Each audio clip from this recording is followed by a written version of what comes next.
kyonna nga kyoyagala kyokola weyo katokekayi katokakira.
That is CCG, that is leading the event celebrations today.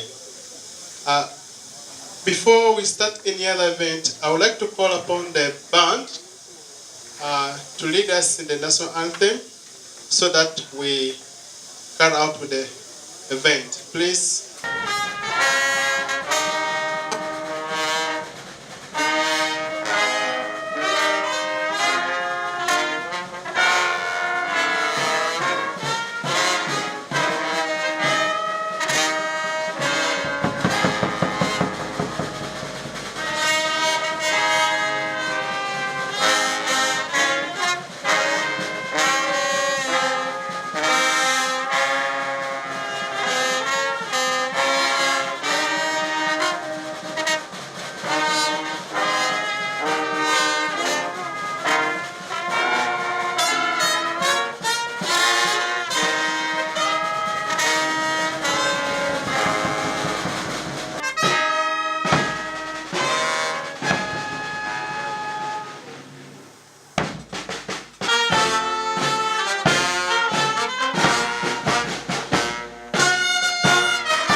Issues that pertain you and the people you live with. It's all about demystifying whether and left this venue and somebody didn't clarify about allegations towards that have been made towards Makerere University students. Madam, I would like to, with due respect, inform you that we don't burn down the university and we are not murderers. Yes, when these events usually happen, we are usually demonstrating. It is planned as a peaceful demonstration. It is actually the invisible hand of the police and the power that is beyond the police that make it violent. There has been several attempts used during these demonstrations to petition the Speaker of Parliament, for example, and the students are brought inside. So what do you expect of somebody who is hungry of his rights? What do you expect somebody who wants to get his rights back? I've observed in the recent strikes, or maybe in the recent demonstrations, there has not been any violence on the side of students. It is the police that has been violent, and the other body is concerned. So I want to clarify that for sure at Makerere we don't use violence to demonstrate. We demonstrate peacefully, and we usually in most cases get what you want, because you have seen that in some cases these deliberations with the concerned bodies cannot give us what we want. But I want to fault ourselves, or maybe the general youth, on one point. We have failed on one essential or maybe fundamental value, and that is deliberation and consensus. We have failed, especially our leaders actually. I can see GRCs and so many people around. We have failed to reach out to the administration of the university and talk those issues on peaceful terms so that we can get amicable answers before we go into the demonstration. Variously, to the president in person, to Afande Kaihura in person, to Afande Aronda in person, to Katumba Wamala in person, and I will spare you the same attacks. Because I know what I'm going to ask you, not really give me answers. Why? Because the spokesperson of Uganda Police, often when they are asked, they say, I will first consult, meaning that there is a power beyond where they sit.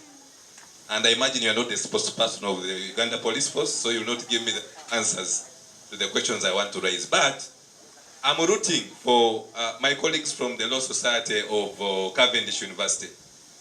If you can do this for us, allow us to have a working relationship with your police as an institution, so that we can start resolving some of the weaknesses that are inherent within the way you deliver your services to the public. It is disheartening if, for example, you went to report a simple matter as someone has stolen my laptop, someone has stolen my phone.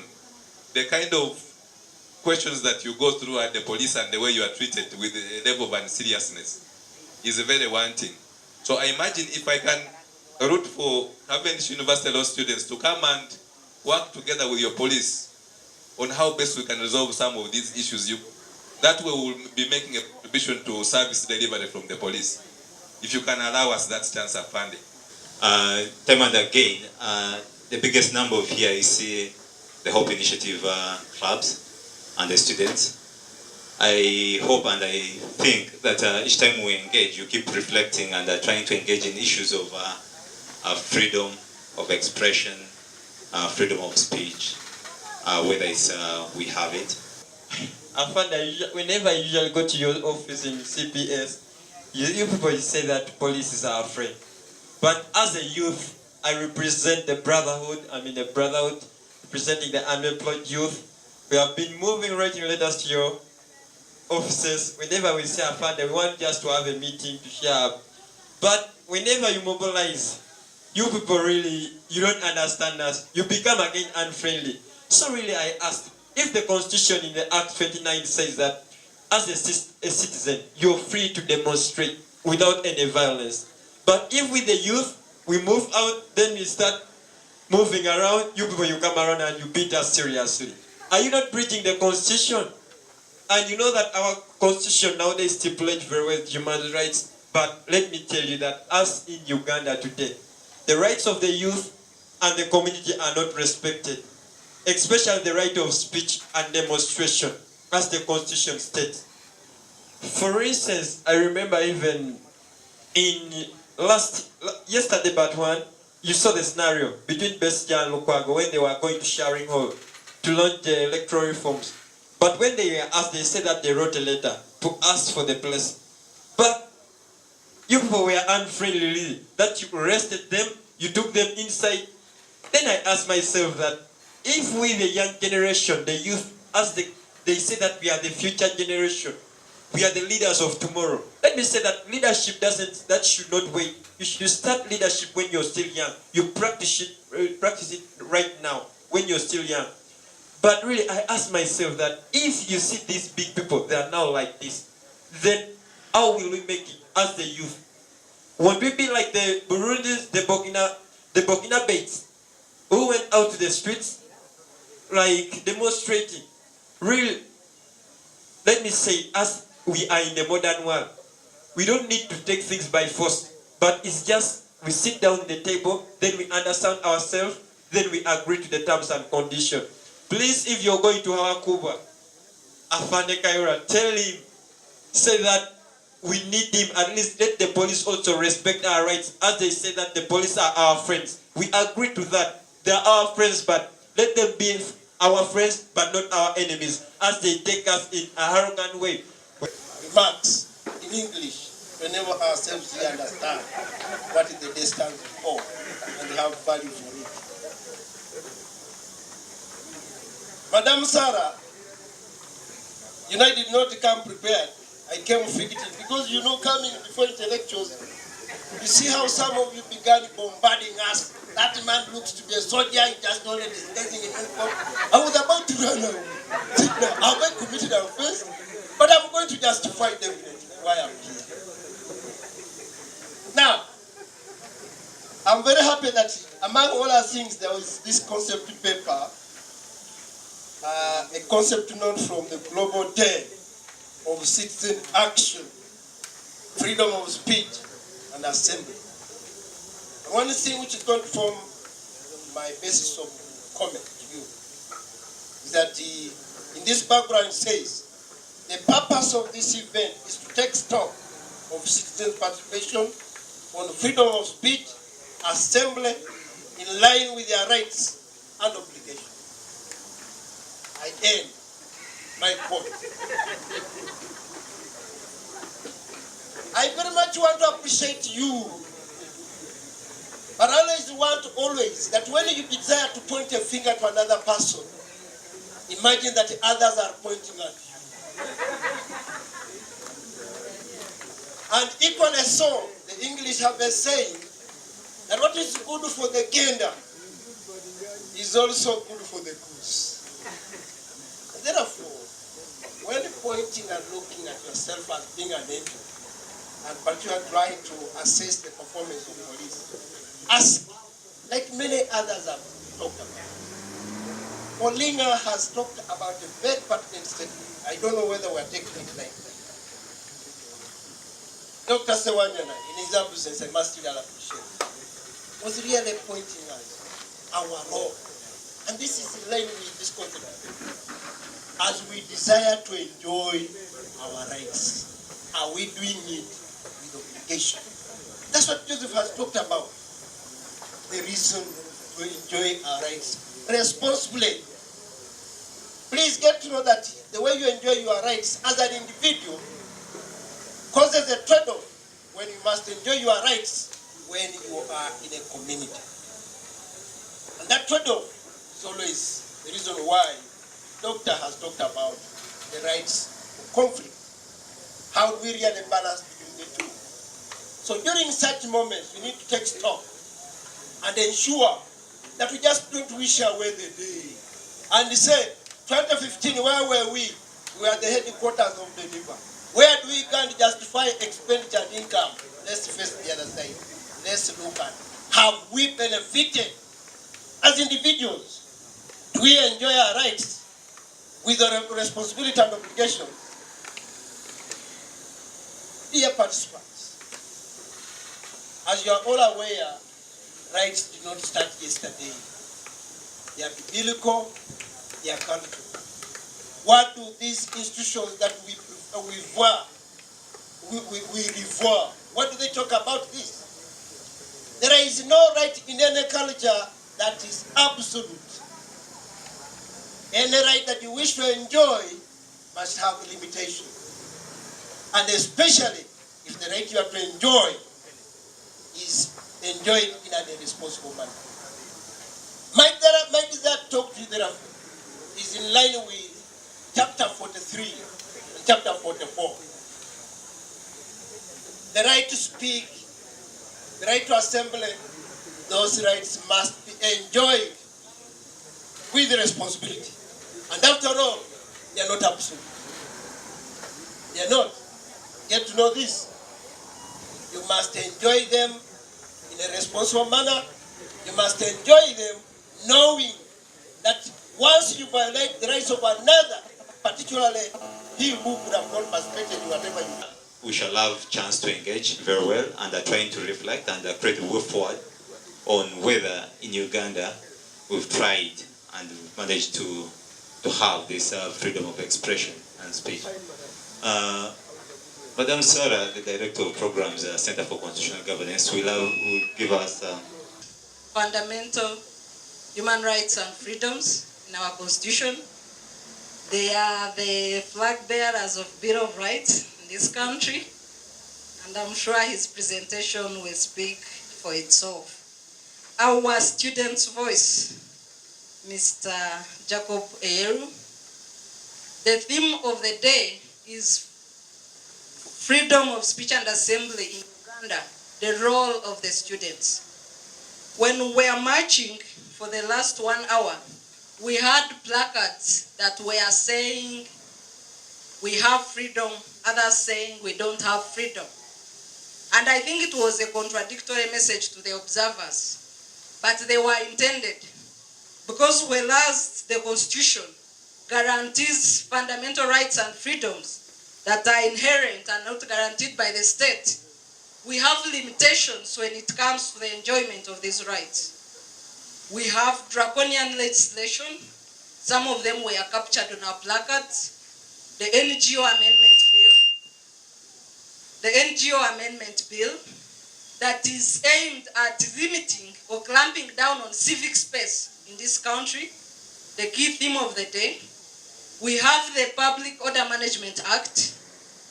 We all know that it's unconstitutional. It contradicts Chapter 4 of the Constitution, and it's being challenged in the Constitutional Court.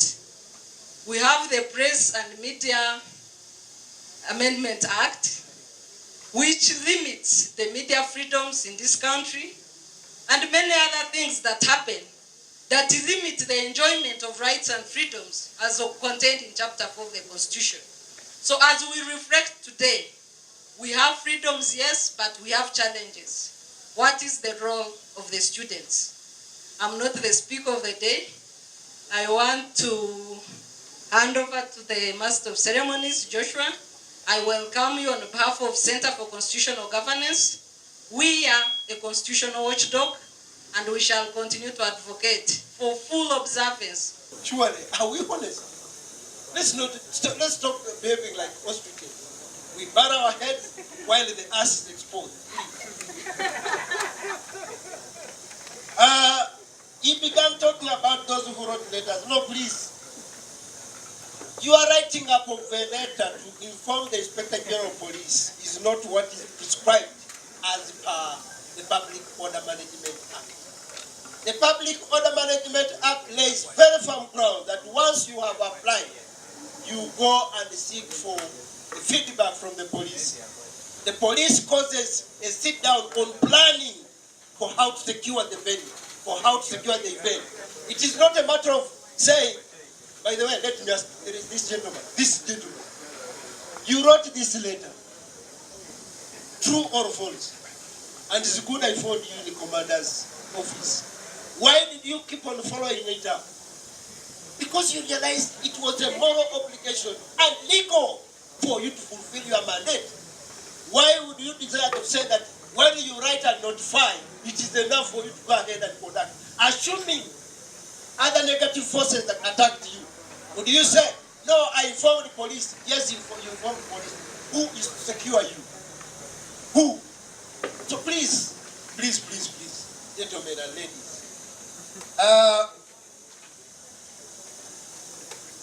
the funny thing is that some of you began speaking without even making me know your name. So, like this one, who talked about the unemployed youth? I don't know.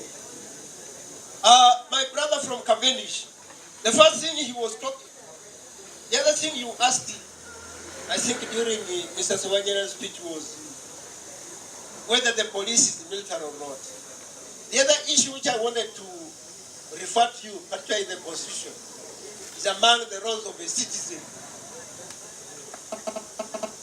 The article that I do not very well know, but I know of a paragraph 2.